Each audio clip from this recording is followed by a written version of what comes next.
जिन लोगों को सत्ता के गलियारों की दलाली से बेदखल कर दिया गया, कांग्रेस उसका सबसे बड़ा हितैषी है। ये तो अस्तर है कांग्रेस का, इसलिए चिढ़ रहे हैं। तो हमने कहा चोर की दाढ़ी में तिनका। आज जब इनके काले कारनामे सामने आते तो इनको पीड़ा होती। समाजवादी पार्टी की सरकार ने जो भी काम करने का प्रयास या तो किया तो भ्रष्टाचार की चपेट में है। ये नमूना है, ये उनके काले कारनामे हैं कि विकास का विजन नहीं था, कार्य करने का अनुभव भी नहीं था, कार्य करना भी नहीं चाहते थे, रुचि भी नहीं थी। 12 बजे सो के कोई व्यक्ति उठेगा, 2 बजे तक अपने काम धाम के लिए आगे बढ़ेगा और फिर तब तक उन्हें साइकिल की याद आ जाएगी तो साइकिलिंग के लिए निकल पड़ेंगे। तो उनसे क्या उम्मीद करते हैं? नौजवान कहते हैं का एग्जाम नहीं करवाए, देखिए पेपर लीक हो जाते हैं। 8-8, 10-10 बार ऐसे मामले हुए। 8-8, 10-10 बार कोई भी मामले यहाँ नहीं हुए हैं। पेपर लीक पे आपकी सरकार ने 8-10 बार कौन से? मुझे गिना दीजिए कौन 8 बार पेपर लीक हुए हैं? 2000 एक भी पेपर लीक नहीं हुआ। आप गलत बयानी कर रहे हैं। हमें पेपर लीक का तो मामला ही नहीं था। ये आपकी बदनीयती को प्रदर्शित करता है। हे हाय हेलो नमस्कार सत श्री अकाल जी, अस्सलाम वालेकुम। फिर नई वीडियो के साथ रिजेक्शन करने के लिए मैं इंडिया से, और ये वीडियो आप देख रहे हैं तो लाइक करें, शेयर करें, नए हैं तो इस चैनल पे सब्सक्राइब करें। दुखी लगी है कि टिकट कट जाएगा। देखिए, पार्टी का संसदीय बोर्ड इन चीजों को तय करेगा। कई लोग कह रहे हैं कि और टिकट कटेंगे, क्योंकि जो हमने फील्ड में देखा बहुत नाराजगी है लोगों के मन में। देखिए, राजनीतिक उसमें सुगबुगाहट तो हमेशा होती है। फिर राजनीति कैसी जगह सुगबुगाहट ना हो तो। बीजेपी में न पहले विवाद था ना आगे विवाद है। यह परिवारवादी पार्टी भी नहीं, वंशवादी पार्टी भी नहीं। तो आपको ये पसंद नहीं आया? देखिए, मैं किसी को नापसंद करने वाला कौन होता हूँ? जिन लोगों को सत्ता के गलियारों की दलाली से बेदखल कर दिया गया तो उनको कुछ तो मसाला चाहिए। वो इस तरह खबरें चलाते हैं। उनको इस मसाले से भी आप वंचित कर देंगे तो बेचारे बेरोजगार हो जाएंगे, भूखे रह जाएंगे। टारगेट करना चाहिए, अच्छा है। एक भाषणों का जिक्र हो रहा था, आप अपने भाषण में एक शब्द बंद इस्तेमाल करते हैं, ठोक दो, है ना? और जब इसमें मीडिया में सवाल पूछा तो आप बोलते क्या समस्या है ना? अपराधियों के बारे में। अपराध और अपराधियों के प्रति जीरो टॉलरेंस की नीति के तहत काम करना। आज अगर बेटी भयमुक्त होकर के प्रदेश के अंदर जी सकती है जी, घर के बाहर निकल सकती है, तो ये जीरो टॉलरेंस की नीति का परिणाम है। और समाजवादी पार्टी की संवेदना माफिया और अपराधियों के प्रति है। उसकी संवेदना उन आतंकवादियों की प्रति है जो राम जन्मभूमि पर आतंकी हमला करते हैं जी। आतंकियों के मुकदमों को जिस बेशर्मी के साथ उन्होंने वापस लेने का प्रयास किया था, उनके प्रति उनकी संवेदना है। जनता को आप मूर्ख समझना बंद कर दीजिए। मुझे लगता है अगर पब्लिक को जैसे भी राहत मिले उसको राहत मिलना चाहिए, चाहे जेल में मरे चाहे बाहर मरे। मुझे लगता है कि जैसी करनी वैसी भरनी। अच्छा, इन पे सवाल उठते हैं। कहा जाता है कि मुख्तार अंसारी पे कार्रवाई की, अतीक अहमद पे कार्रवाई की, सब पे ये इल्जाम लगाते हैं यहाँ पर कि पक्षपातवाद है, सब पर समान दृष्टि से कठोर कार्रवाई नहीं है। लेकिन ये कहना कार्रवाई नहीं की गलत है। ये जो इनके हमदर्द हैं उन लोगों से पूछना चाहिए, जो लोग इन्हें सांसद विधायक चुन करके भेजते थे कि मुख्तार अंसारी को कौन, कांग्रेस उसका सबसे बड़ा हितैषी है और कांग्रेस में कोई तो है जो राष्ट्रीय सुरक्षा के साथ खिलवाड़ कर रहा है। कितना बेशर्मी पूर्ण और कितना शर्मनाक बयान तरीका आया है।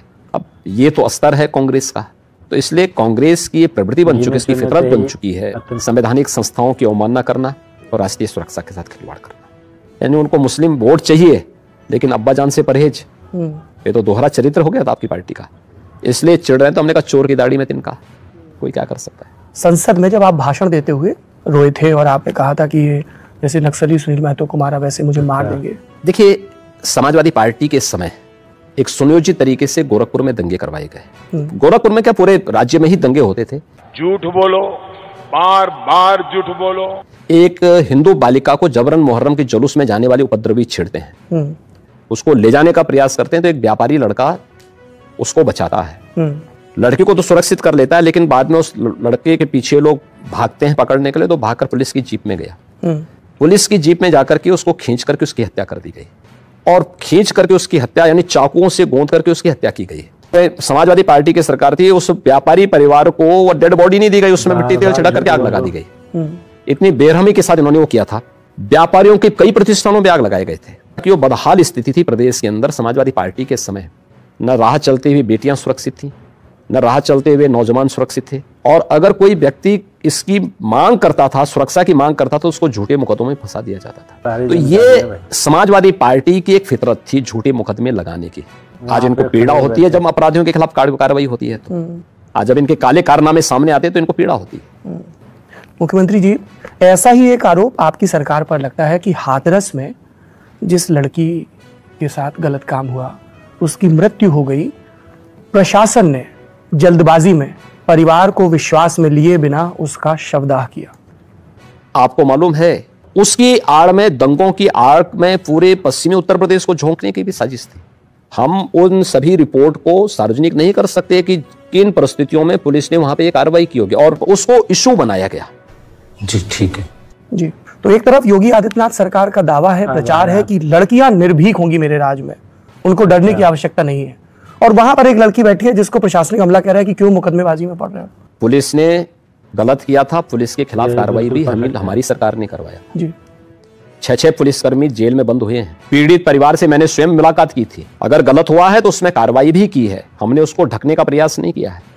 ये नहीं कहा गया कि नौजवान है गलती हो जाती है, ये हमने नहीं कहा।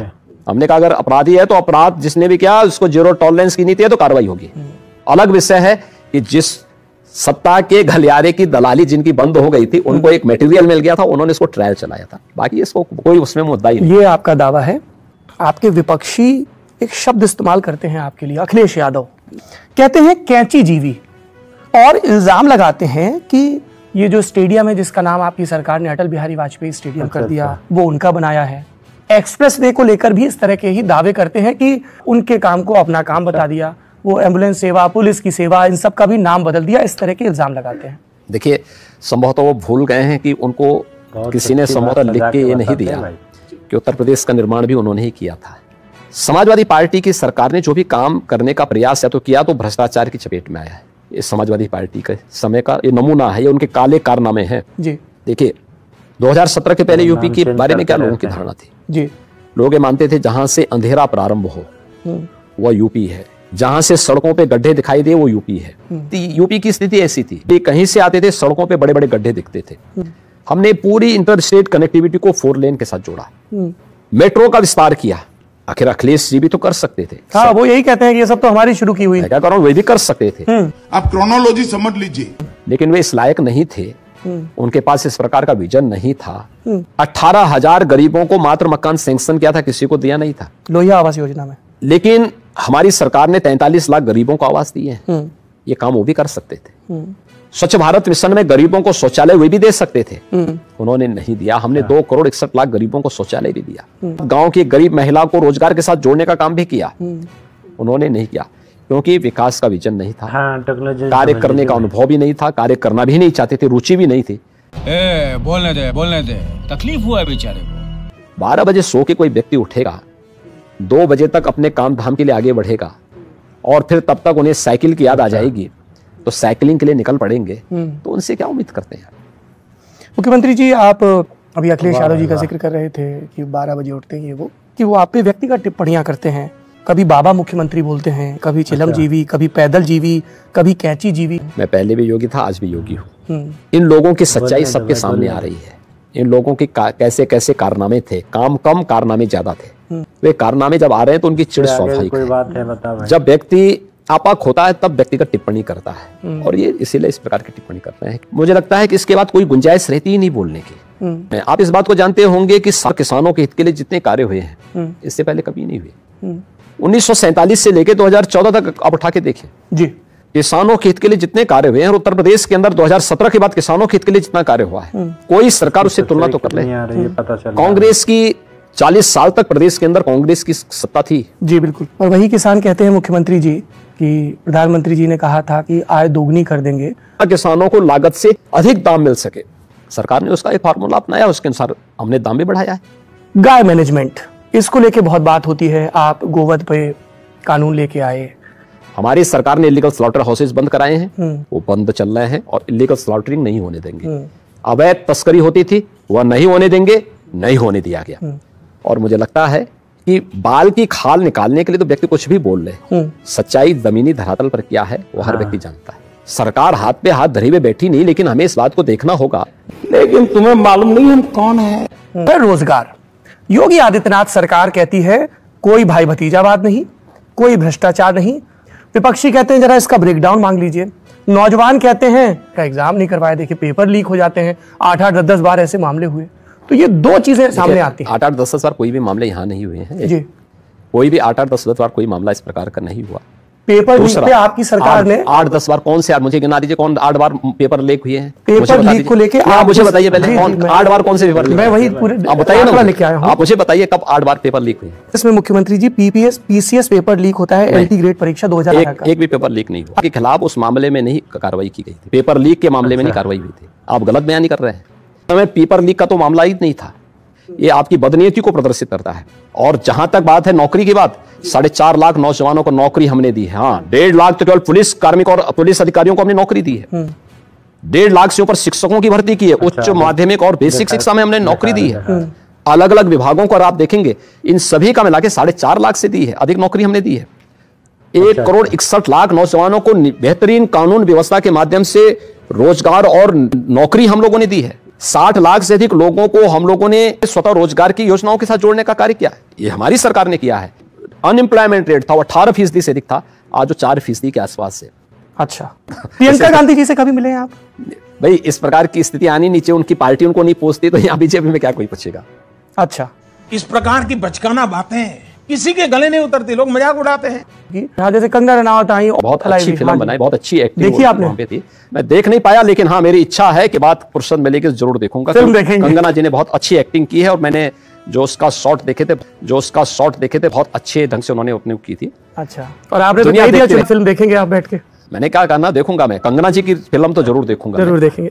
इतना छोटा पहले कभी नहीं हुआ होगा।